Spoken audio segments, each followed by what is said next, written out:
Hello and welcome to Voices Unleashed, in which we celebrate musicians, artists, and all kinds of conductors and their influence on our community and beyond. My name is Alexandra Babel, and today I have with me a guest most unlikely on a music sort of episode, but still related to what we do and our intention here. I'd very much like to welcome my guest, Rob Fair. Thank you. Very happy to have you with us today. Thank you. And happy to do this episode in regards to freeing voices, but in a more metaphorical way. Yeah. So, Rob, what is it you do for work? Yeah, I'm the, thanks for having me on, first off. Pleasure. I'm the Vice President of the National Police Federation. So we are the union that represents RCMP officers. And of course, everybody knows RCMP officer. It's the ones you see. We cover about 97% of the geography of Canada. So we're everywhere. We're also international. So I'm the Vice President of the new union.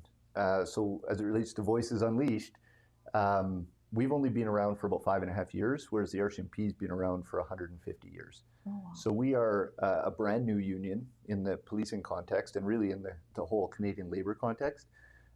So I'm the Vice President. I live out here, live in Lake Country. I started off as a director and then got elected last year as the Vice President nationally, and I lead our negotiations. So that's sort of what amazing. I do. Yeah. So it's almost like a new voice on that scale and in that arena. Yeah. So for what is it that you specifically do in order to let voices be heard? Yeah, it's. I think there's a bunch of levels to that. So if we go back to what policing has to be paramilitary. And in the paramilitary world, there's a command and control structure. An RCMP officer actually has what's called a duty of loyalty. So they can't really speak out on issues, especially as it pertains to, the government or issues around that, for lots of relatively obvious reasons. However, without having the union to give that voice, RCMP officers were sort of muted for the vast majority of their existence, 145 years. Is that right? Yeah. So now one of the things we do, we get into the media. So when we see unfair media representations of things that have happened or officers' actions, we're allowed to now, as the union, we can speak out against that. We can do collective bargaining. Previously, it was sort of hat in hand. So the RCMP officers were paid about $20,000 less than every other police force in the country because there was no collective bargaining. So members would just, they would have to go sort of hat in hand to the government and get whatever the government decided to give them. So now we give those members a voice. So we go across the country, we ask them, what do you need? What will help you, whether it's safety issues, whether it's mental health issues just generally, whether it's compensation-related issues, and really a myriad of other things. So we actually give a voice now to those members. Oh, that's amazing. Yeah. What have you seen as a result of this new voice giving? Well, I think just objectively, one of the things we've seen is there's more applicants. Right? That's interesting. So we've had more applicants the last year, about 20,000 applying to join, than we've ever seen. Wow. So I think there's part of that is we're not sort of in the dark ages of policing. We're now able to help those members. And the other thing we can do now is we can advocate specifically for individual things that will help, whether it's mental health resources, which is a big one for me. I think it's actually the number one issue, I think, for police officers. They're more likely to suffer a mental health issue than virtually anybody in any occupation. It's sort of understated very frequently, but it's a huge problem. So can you say more about that and maybe give me some specific examples? Why would that be? Is it part of the career itself? Yeah, there's a couple aspects. So one is the average Canadian sees about 6 to 8 traumatic incidents or experiences, not necessarily experience about 6 to 8 traumatic incidents in their life. The average police officer, it's about 700 to 1,000. Oh my goodness. So they see it over and over. Oh. And then sometimes it's not even the event itself, it's how it's dealt with down the road. And did they get the resources to help them? Did they get the support from the organization? So we're doing both of those things. We're trying to give them both, assist them with the resources and ensure the organization assists them when they go through those things. So that's, I think, a big piece of it. But the human mind can only handle so many events. my goodness. without getting those extra resources. Is it something like PTSD Yeah. that maybe a soldier would get during? Yes. Is it similar? Yeah, the sort of the umbrella, and again, I'm not a complete mental health expert here, but Right.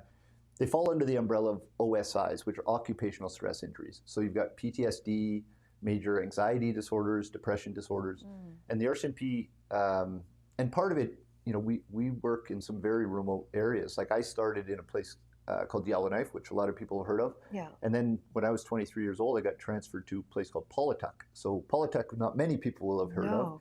It's a small hamlet on the north coast of Canada. So like we're as far north on the Beaufort Sea, 300 people or so, and I essentially worked alone for 2.5 years. Oh. So, you experience things differently when you don't have backup, you don't have radio communication. So some of that, the RCMP is doing a lot better, right? They're posting more than just a single person Yeah, to that those sounds places. extremely stressful to be doing all that by yourself. You were responsible, you yourself, for that region and those people. Yeah, it's an interesting thing. Now, that doesn't happen to the same degree anymore, but you still have some of that. So that obviously, you don't have the resources, you don't have the social connections. You lose a lot of those things. Yeah. But you do great experiences. Like I look back very fondly at that time. Oh. If you ask me now, would I go back now? No, No. I wouldn't. But I do really look back fondly at that. Oh, that's Yeah. So do you think that careers have been shortened due to this sort of phenomena, that people have actually had to forego careers because of what they've gone through? Yeah, lots. Really? Yeah, and it becomes like a double-edged sword because they're off. Sometimes they have to take a knee, right? People have experienced too much and they go off sick. But then everybody else that's there also has to pick up the extra slack, and then we don't have the resources. So we need to make sure that we're staffed according to what we know will happen. So that's one of the areas we're trying to give a voice to the members is let's not just staff to optimal. We have to staff to what is the likelihood, right? We're probably going to have a certain number of people that are going to go off. And shortened career, as it ties back to music, there's a member I used to work with out in Armstrong, Jonathan Williams is his name. He's a musician. So he used to be in the Victoria music scene before he joined the RCMP. Wow. Joined the RCMP and was a great cop, did a great job. But he ended up, suffering from PTSD, and it ended up shortening his career. But he's gone back into music. He's actually, I forget the name of the festival. There's, it was out in Lake Country, Boots and Boats, I think it was. Oh yeah. He was there. I ran into him, and his life is completely different. He's not policing anymore. Right. But he's back into music, and music sort of.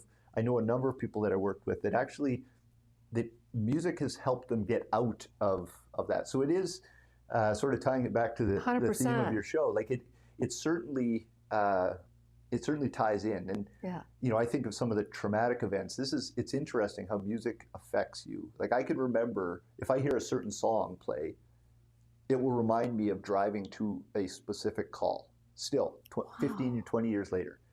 Yeah. It goes in a certain part of the brain. There's a lot of emotion, and absolutely. And if you go, the RCMP has a pipes and drums band, right? Yes. So like music, the musical ride. It's all. Music has played a big part in that historically, which is pretty interesting. Do you sense a shift in terms of the stigma to get help? Yeah. Do you sense there's a shift? For sure there is. In fact, I'm not so sure that there's as much of a stigma anymore. When I joined, the expectation was, stiff upper lip, and the RCMP is Canada's oldest regiment. Like we've been paramilitary forever, and really military originally. So there was that sort of stiff upper lip attitude. So I didn't think about psychologists or mental health resources at all for the first probably 15 years of my service. I started in 2000. But that's not the case anymore. Like when I was a watch commander in Vernon, I would talk to my people, and we'd talk openly about people going to see a psychologist. I go to see a psychologist semi-regularly, actually in this building. Oh, I think that's a couple floors down. amazing. Yeah. So like we're open now. Right. We talk about that. Yeah, I think that's so healthy. It's so much better. Yes. It's so much better. But I think the isolation of going through something and not having anyone to tell is probably the first critical thing. And then secondly, not knowing where to get the help. But now to be able to have an organization that's got your back while you're doing important service. I mean, these frontline people are giving the community so much. And I don't know that a lot of us really understand the price that they are paying. So to have a voice through this union is amazing and remarkable. There's so much that can be done, and I'm so happy to see you in this leadership. So you have a lot going on now, and of course you wouldn't go to this little remote place that you used to work at because you've got so much going on here now. Because as I understand it, because John and I have been invited, you have a big day coming up on the 30th of August. I do, yes. Getting married to one of my sweetheart friends, Eliana. We are so happy for the both of you. She has been absolutely, what a treasure in your life this woman has been. She's fantastic. Great support, and just going to support, like it means everything. It makes the job so much easier. Like I see myself in some ways as sort of a conductor, using metaphors. A conductor of another kind. That's what we call this episode. There's so many aspects that you're trying to make fit, that you're trying to make work. We have a great team, like whether it's collective bargaining or just the NPF board generally or broader. And you're trying to bring all that together and make it, make some harmony. And that's really the goal. And Ellie is such a fantastic support. And very, very excited for that Ellie's day. an amazing human, a beautiful woman. What a beautiful bride she's going to be. These people that you're bringing together, there must be so many different personalities, probably a lot of strong personalities. So you're finding yourself being sort of a diplomat, sort of a diffuser. Is that what the job entails? There's a lot of that because there's multiple aspects to the job, but one of them is, we deal with a lot of major events. So when some major event happens, someone's involved in a shooting or a major police incident is what we call it, we get the call. So there's about 300 a year or so in BC. So sometimes you're getting a call at 2 a.m. from someone who's having a very, very bad day. So you're trying to, again, bring resources together to assist these people as they go through this. So that's a big part of the job, and one that we all take very seriously, and trying to, again, help do what we can to sort of help get people through those events. I see your job as helping those that can help others in the community. You're really being a help to those that are a help. Oh, it's so vital, this role that you're playing. Do you sense now there are more resources for these individuals than in the past? Is this in the last 5 years growing? It has. It has. There's an awareness, but there's more resources. We've got, whether it's the Edgewood Health Network, you've got Diversified. There's places where people can go, inpatient treatment, outpatient, the Legion, Veterans Affairs. There's so many different resources now for people.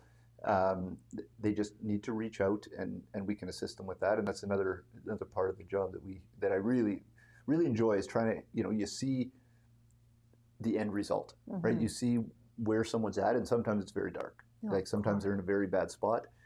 And these are great people. Like they go into policing to help people. Right. Like, we have to keep that in mind. People. This is why people become cops. Good people. They're good people doing a phenomenally hard job. It is a with incredible oversight. Like the stress on these members, they have 2 seconds to make a decision, and they will be judged on that decision for many years and often. So whatever we can do to help them, that's what we need to do. I love that. You're resourcing them in that way. That's amazing. The public is often very interested in these things and curious about these things, but don't always see all sides. No. Let's be honest. The media can sometimes give us one perspective, which is only part of the truth, or maybe not true in any way. But how can the public learn more about what's going on with the RCMP for real? I think one of the ways is, like, we have our, the NPF website. We have social stuff where we put out releases. That's NPF-FPN.com, and through there, a few of us have our own sort of social medias where we try and get these stories out. And the NPF communications team does a very good job at trying to give a different perspective, give the police and union perspective on what's going on, because media, it's not always a fair representation. I'm not going to bash them wholly, but they often don't get the whole story. And too often the police forces, ours is not the only one, they don't say much. No comment is still pretty ubiquitous, Yeah. and that doesn't help. That doesn't Right. help the story. Yeah. So we're trying to get that extra, the human side of policing. I love that. Sometimes bad things happen, absolutely. And if somebody does something that's inappropriate, they have to be held to account. I don't care what the job is. That's reality. But we don't need to vilify them in the media with one-sided coverage. That's We've seen a lot very- of that yeah, in the past. 100%. And just to advocate for these guys and these women who Yeah. are trying to do good in our community. Yeah. It's amazing. Well, I so appreciate this work that you're doing. Yeah. Is there anything else you'd like to tell the public about your role or what we as a community can do to help you and the police force in general? Yeah, I don't know what exactly I would say to help, but we appreciate, we have pretty good broad support. I will say, in Canada, we have pretty good broad support. You wouldn't know it to read headlines. Yeah. But we've had some independent polling done, and the numbers show that 70+ % support us. And where the RCMP actually works, we have higher levels of support. Oh, I love So that. when they actually see us out in the communities, and community policing is not new. We've been doing that work forever. So, where you see an officer, I guess I would ask, realize the job they're doing is very difficult, and they are amazing. Some of the best people, period, are doing this job. That's beautiful. Well, I've met you, and you're one of those good guys for sure. Thanks. How can my audience reach you if they'd like to speak to you further in any way? Yeah, I've got my email is rferrer@npf-fpn.com, or on social media, like on Instagram, rob.ferrer.cop. COP, C-O-P. C-O-P, yeah. So they can reach out, and always happy to hear from people. Well, thank you so much for being my guest today. Thank We have you. really learned a lot about a conductor of another kind, giving voice to the RCMP who are doing so much good work for us. So I really appreciate your time today. And on behalf of the whole team here, thanks for watching, everybody, and we'll see you next time.